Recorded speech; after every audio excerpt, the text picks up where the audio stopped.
Nora Callahan had never once thought of her own face as a problem until the day Whitney Sinclair decided it was.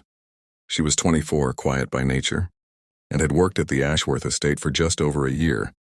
Ever since a series of hard circumstances back home had made staying near her aging mother impossible without steady income. The job wasn't glamorous.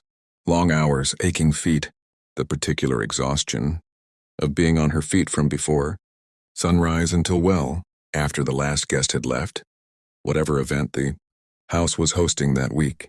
But it was steady and it was honest, and Nora had never once expected it to become the center of anyone's attention, least of all in the way it did. She didn't think of herself as beautiful. She thought of herself as tired mostly and practical, and someone who kept her dark blonde hair pulled back tightly, enough that it wouldn't get in the way of trays and linens and vacuum cords. But other people noticed things about her that she had trained herself not to think about, and one of those people was Whitney Sinclair, the striking, image-conscious woman who had been engaged to the estate's owner, Julian Ashworth, for the better part of 8 months. Whitney was the kind of beautiful that came with a full-time maintenance schedule, the kind of beauty that required stylists and skincare routines and constant vigilance, and she had built her entire identity, publicly and privately, around being the most striking person in any room she entered. She had grown up the daughter of a miner, socialite family with more appearances than actual wealth, and she had spent her adult life clawing her way into rooms like the Ashworth estate, determined never to be overlooked or outshone by anyone, least of all household staff. Nora hadn't done anything to invite Whitney's attention. She simply existed quietly, in the background of Whitney's carefully constructed world, and that alone seemed to be enough. It started small, the way these things usually do. A comment here about how Nora should really pull her hair back further. A suggestion there that maybe she should wear less flattering uniforms. One's a size too large, nothing form-fitting, nothing that might catch anyone's eye during service.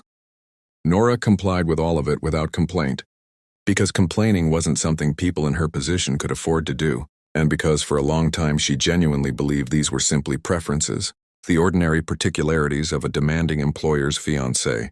It became clear how wrong she was on the night of the engagement gala.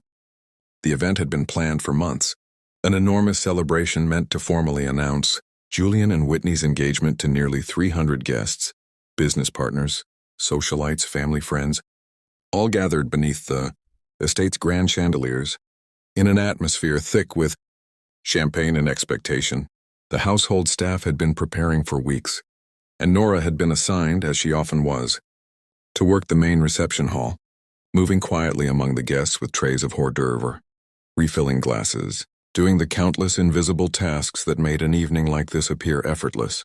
She hadn't thought much of the coarse burlap sack sitting, folded on a shelf in the staff prep room when she first noticed it earlier that evening.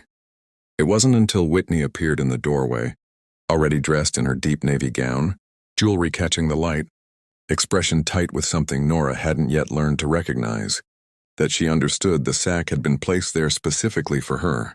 Whitney's reasoning, when she finally offered it, was delivered in the clipped, controlled voice of someone trying very hard not to sound as unhinged as she actually was. She told Nora that she'd been noticing things, that Julian's business partners had made comments, that she wasn't about to let some maid distract from her own night, her own moment with a face that kept drawing eyes it had no business drawing. She said it like it was reasonable, like it was Nora's fault entirely, and she held out the sack with an expression that made it clear this wasn't a request.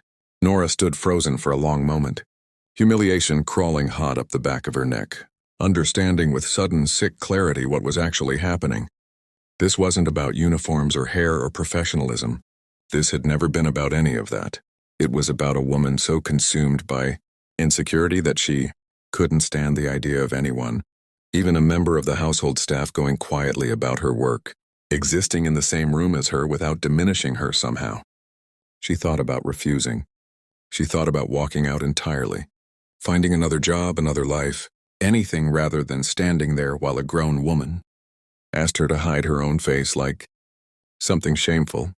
But she thought too of her mother back home, of the rent that needed paying, of how difficult it already was to find steady work, and in the end, Swallowing something that tasted a great deal like her own dignity, she took the sack and pulled it down over her head. She served the rest of that hour blind, moving carefully through the crowded reception hall with trays, balanced in her hands, navigating by memory and the muffled sounds of the party around her, breathing through coarse fabric that smelled of dust in the storage closet it had come from. Guests noticed, of course they noticed, murmuring and glancing and occasionally laughing in the particular, uncomfortable way people laugh when they've witnessed something cruel and don't know whether it's appropriate to say so. It was Julian who noticed first and noticed properly. He had been across the room in conversation with a group of investors when something in his peripheral vision snagged his attention, a serving figure moving through his own party with a sack over her head, and for a moment his brain simply refused to process what he was looking at. He excused himself mid-sentence and crossed the room quickly, and as he got closer, recognition arrived with a sickening lurch. He knew the uniform. He knew somehow, even without seeing her face, the particular careful way Nora carried a tray, a small detail. He hadn't realized he'd absorbed over a year of living in the same house as her. He reached her just as she was setting down an empty tray, and he pulled the sack free himself, his hands not entirely steady, revealing Nora's flushed, humiliated face beneath it, her eyes wet with the tears she'd been fighting for the better part of an hour. The reception hall, or at least the portion of it close enough to witness the moment, went quiet in the specific, uncomfortable way rooms go quiet when they sense something significant unfolding. Julian didn't ask Nora what had happened. He didn't need to. He turned instead to find Whitney, who had been watching the entire scene unfold, from a few feet away with an expression caught somewhere between defiance and dawning panic, aware suddenly that whatever explanation she'd prepared wasn't going to hold up under the weight of what nearly 300 guests had just witnessed. His voice, when he finally spoke, was quiet, which somehow made it worse than shouting would have. He asked her in front of everyone whether she had actually done this, whether she had actually forced a member of his household staff to cover her own face because she couldn't tolerate existing near her. Whitney's attempt at an explanation collapsed almost immediately under its own absurdity, something about professionalism and appropriate appearances that no one in the room, including Julian, found even remotely convincing. What followed was not a shouting match, though the tension in the room made it feel like one might erupt at any moment.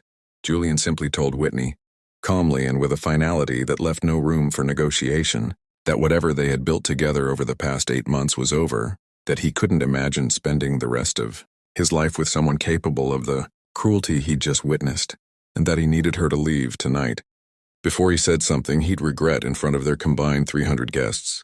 Whitney left the estate that night in humiliated silence, her carefully constructed image of herself as the most beautiful, most important person in any room, shattered by her own actions in front of the very audience she'd been so desperate to impress.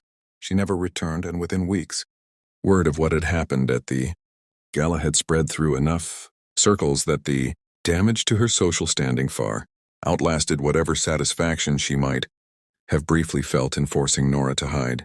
Nora, for her part, spent the remainder of that night in a daze, ushered gently by Julian into a quiet room away from the reception hall, given water and a chance to simply breathe without an audience. He apologized to her repeatedly, with a sincerity that felt entirely different from the practiced apologies of wealthy people who'd learned to say sorry without meaning it, and he told her quietly that he intended to make sure nothing like this ever happened to her, or to anyone in his household again. In the weeks that followed, things shifted in ways Nora hadn't expected. Julian made a point of checking in with her personally, not out of obligation, but out of something that felt increasingly like genuine care. And slowly, carefully, a friendship began to form between them that neither of them had planned for or entirely understood at first. It wasn't sudden or dramatic. It grew the way real things tend to grow, in small moments, in quiet conversations in the kitchen after the rest of the house had gone to sleep, in the particular ease of two people who had witnessed something ugly together and come out the other side of it, with more honesty between them than either had expected. Nora eventually stopped wearing her hair pulled back so severely. It was a small thing, hardly noticeable to anyone else, but it felt to her like reclaiming something that had never actually belonged to Whitney to take in the first place. She realized slowly that she had spent a year making herself smaller to accommodate someone else's insecurity, and that the sack over her head that night, as humiliating as it had also been the moment she finally understood how much of herself she'd been quietly erasing without even meaning to. Julian never treated the incident as something to be forgotten or moved past quickly. He kept it present, in the small ways he changed how the household operated, in the way he made sure every member of his staff, not just Nora, knew they wouldn't be asked to shrink themselves for anyone's comfort ever again.